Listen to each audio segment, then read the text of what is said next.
Eu sou o professor Pompeu.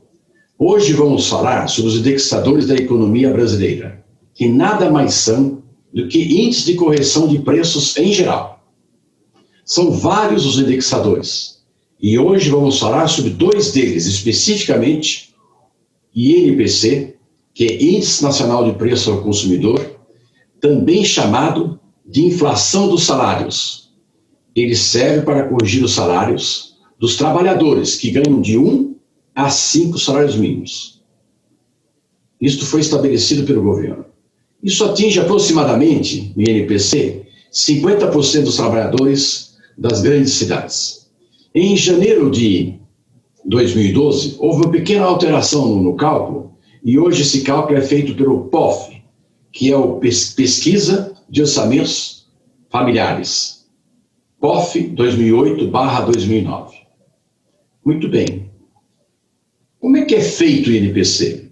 Qual é o peso dos grupos dos produtos que compõem o INPC? Por exemplo, alimentação e bebidas. O governo estabeleceu que aproximadamente 28% corresponde à alimentação, 17,3% a transportes, 16,87% a habitação, 9,67% a saúde, 6,9% a despesas pessoais, 8,15% aproximadamente a vestuário, 2,78% a comunicação, 5,64% a artigos de residência e, finalmente, 4,42% para a educação. É assim a composição do INPC. Depois nós temos o IGPM, que é o Índice Geral de Preços do Mercado. O IGPM, que é o Índice Geral de Preços do Mercado, também é chamado de inflação dos aluguéis, porque ele é utilizado para correção dos aluguéis, mas também ele corrige preços administrados. O que são preços administrados? Água, luz, telefone, gás. Normalmente, eles utilizam o IGPM para correção dessas tarifas, por isso são chamados preços administrados. Muito bem.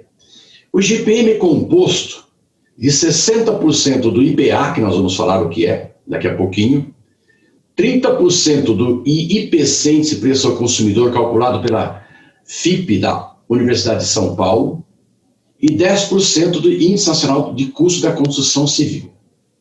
O que é o IPA?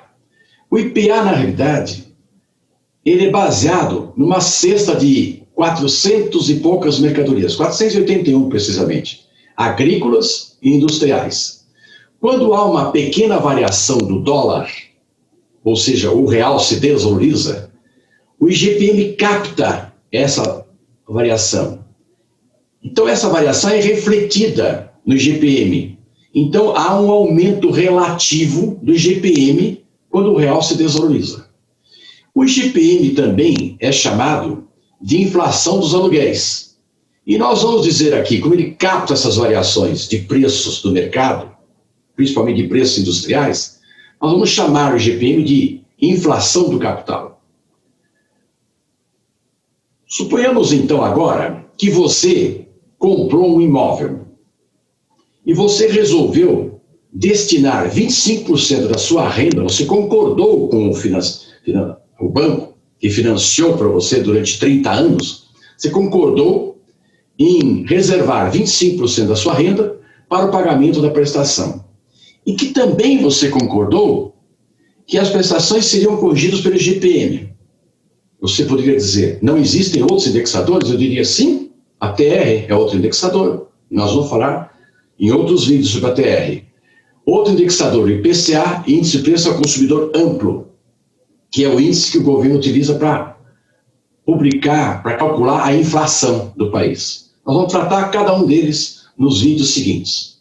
Muito bem, vamos tratar hoje do IGPM. Você concordou que a sua prestação deve ser corrigida pelo IGPM.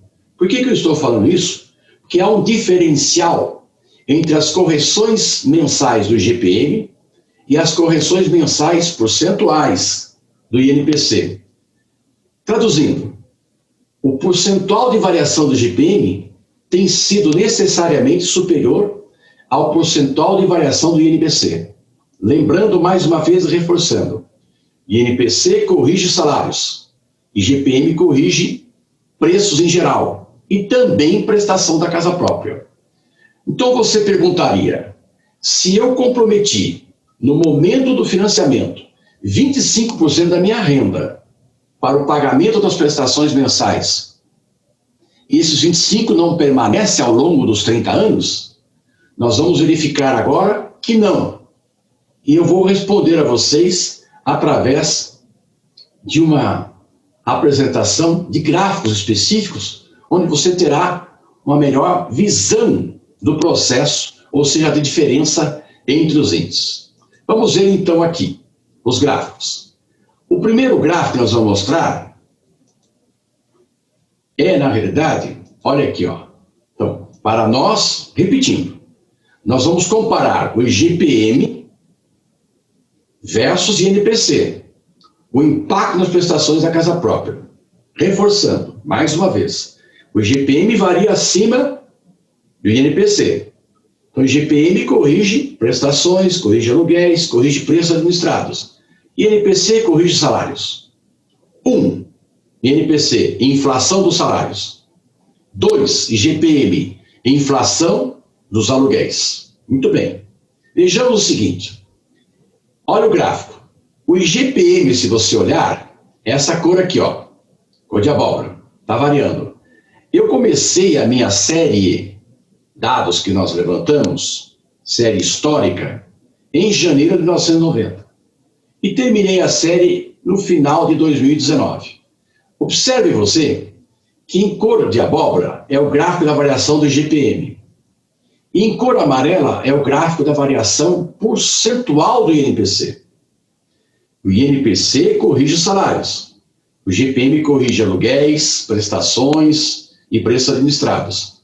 Então, note, se o IGPM varia acima, quando eu falo o IGPM, é o percentual do IGPM, varia acima do percentual de correção dos salários, do INPC, é evidente que ao longo de 30 anos você vai ter um impacto dessa variação. Vamos ver na tabela seguinte? Então, nós vamos ver aqui agora que eu tomei o INPC e subtraí do percentual do IGPM. Então, nós temos percentual do IGPM e percentual do INPC. Eu eliminei do IGPM, do percentual do IGPM e o percentual do INPC. Os economistas chamam isso de deflacionar. Então, estou deflacionando o IGPM pelo INPC. Muito bem, o que acontece? Quando você faz isso, você observa que ao longo de 30 anos, de janeiro de 1990 a janeiro de 2020, o IGPM apresentou uma variação de 42,55% acima do INPC. Ou seja, em média, fazendo uma descapitalização, 1,17 ao ano. Então você teve uma perda do poder de compra seu em 1,17 ao ano. Você pode dizer muito pouco, mas só ao longo de 30 anos se transformou em 42,55. Ou seja, explicando melhor, esse 42,55, agora a tabela. Note, você comprometeu 25% da sua renda quando você comprou, quando você financiou o teu imóvel. Olha o que aconteceu ao longo do tempo. Olha as variações aqui, ó. Eu estou mostrando aqui que as variações elas vão aumentando, porque o IGPM está variando acima da correção dos salários. Quando terminar os 30 anos, o 25 seu, em função da renda quando se financiou, hoje é 35,63. Vamos ver isso num gráfico, fica mais claro e melhor, a explicação fica melhor. Vamos ver o gráfico. Olha aqui, ó. Você começou com 25% da sua renda. Como o IGPM varia acima do INPC, as prestações foram variando, foram sendo corrigidas pelo IGPM. Olha como é que elas vão sendo corrigidas. Olha como é que elas vão aumentando, porque o IGPM varia acima do INPC. Quando terminam os 30 anos, você terminou de pagar 30 anos após, você teve um aumento de 25% para 35,63% da sua renda.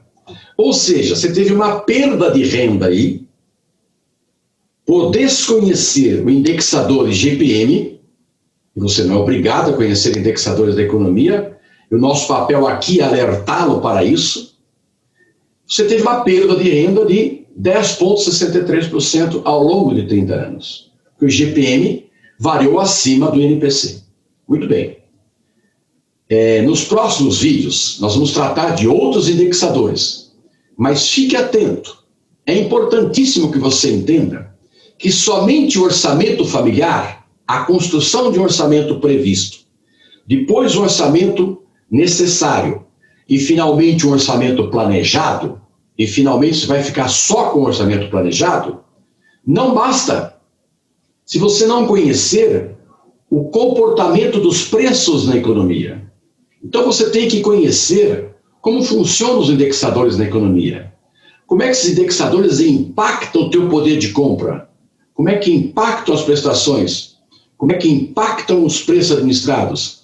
E, finalmente, como é que impacta o seu poder de compra? Isso é extremamente importante. Muito obrigado e até o próximo vídeo.